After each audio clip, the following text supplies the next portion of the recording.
departamento de Lima y mis medidas son: 2.971 mujeres mayores de 60 años son víctimas de violencia. Mis medidas son: el 72.8% de mujeres violentadas son madres. Mis medidas son: 6.573 casos de violencia a la mujer son registradas en mi región. Mi nombre es Romina Lozano y represento a la provincia constitucional del Callao.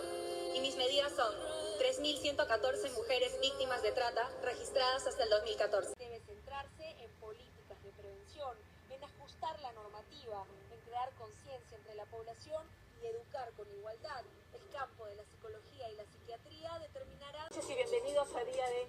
Esta ha sido una de aquellas semanas brutales para las mujeres en el Perú. ¿Quiénes son estos sujetos que agreden sin escrúpulos a mujeres?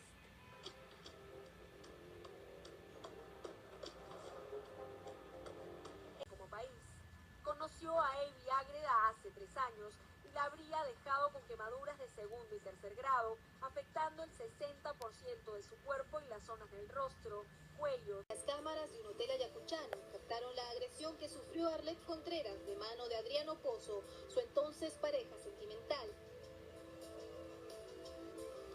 Es momento de decir basta. No podemos aceptar, no podemos quedarnos inmóviles frente a la cantidad de mujeres que mueren porque sus maridos, sus parejas quieren someterlas a la forma que ellos consideran que es prácticamente una esclavitud. Eso es lo que está ocurriendo. Hay registros en el Poder Judicial y nada se pudo hacer. Todo llegó tarde. But what the fuck type of country am I living in where this is so normal? Now, before you give your own opinion on this, just hear me out. I'm going to give some facts. I'm going to give a personal experience, mainly my perspective on the topic. It is a very delicate subject to touch. It's something that I have seen time and time again since I was a little girl. I have family members who have suffered through domestic violence, and the statistics, I've seen so many sources, so many different sources on the statistics, and different news reports. Some of them say there, up until this year, there have been 382 cases of femicide. There have been, or there's like 53% of women who have suffered from domestic violence or gender inequality, or harassed or abused or raped. If you include the catcalling, that would be, what, 98%, 99%, almost 100. What type of sick mentality would someone be in to say, so she got raped? What was she wearing?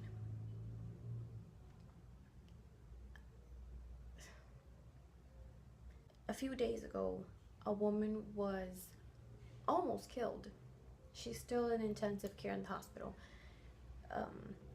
Her stalker lit her on fire. He threw gasoline on her on a public bus, threw gasoline on her and lit her on fire. Other people were also lit on fire because they were so close, and her whole body, her whole entire body is burnt. So her whole life has drastically changed, and this person, they gave him like 25 to 35 years, which I believe is not enough.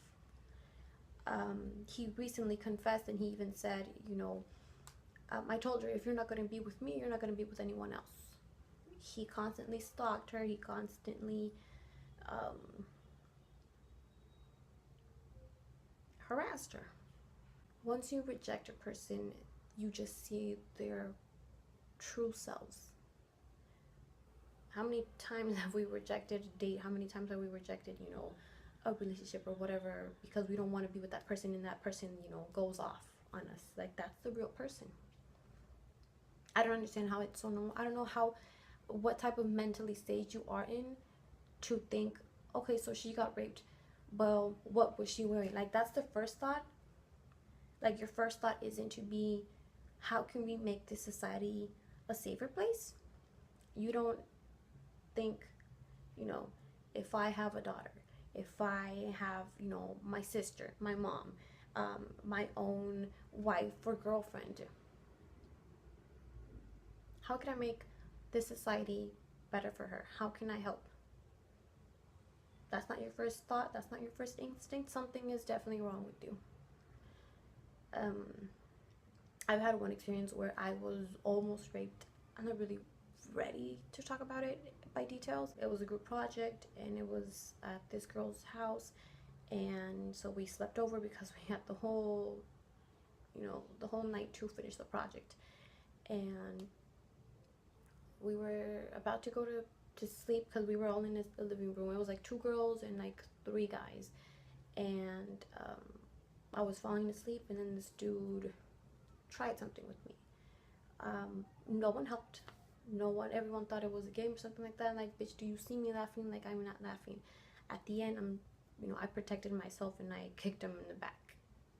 The rest of the people, fuck you, because you, 1, didn't try to help me. 2,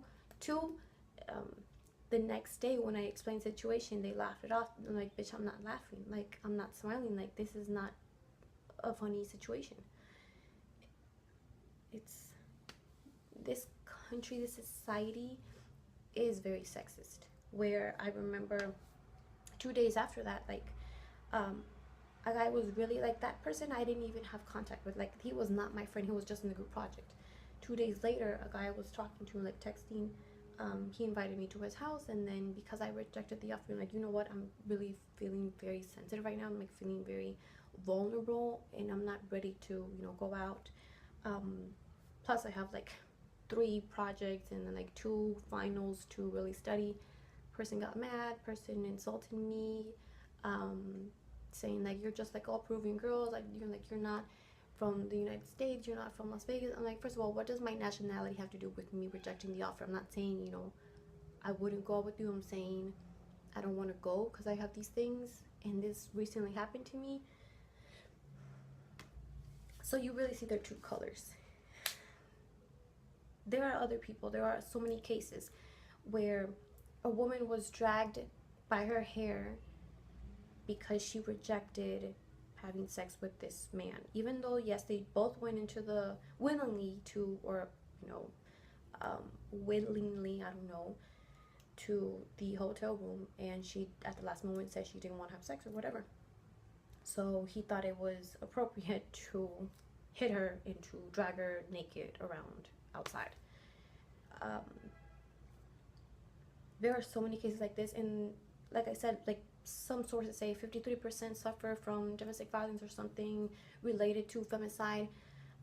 But there are so many women, so many girls and women who don't report this. 1, because they are threatened. 2, sometimes even the man threatens their own kids, saying something's gonna happen to your kid if you try to report me, if you try to tell the police anything, if you try to tell your mom or your friends what I did to you. They get threatened. They are afraid for their lives, for their children's lives. And sometimes they do report it. Some people do report what happens, but sometimes at the police station they are not either taken care of. They don't check the rape kit for them. They don't believe them. They let them be there, whatever. They throw them out, or sometimes they said, well, look at what you're wearing. Like, no wonder he tried to rape you, because look at what you're wearing. What a woman or what a girl wears is not of your concern. Do your job, help them out. Like, if you're wearing a cleavage, if you're wearing skirts or something like that, that's not a welcoming to say, rape this person, harass this person. I just don't see how a woman's outfit is really an excuse to say it's okay to rape, it's okay to hit. I don't understand that. Like, it's a sexist and sick mentality that has to change. Like, we need a platform where we can just have this discussion and start with a female bond. Start with a female empowerment. I think our biggest platform, our biggest foundation is to start with ourselves and really be like a sisterhood. We don't have to love each other. We don't have to be best friends or anything like that. There are women, there are men that I really dislike. Like, we don't have to be friends or anything like that, but we should be protective of each other.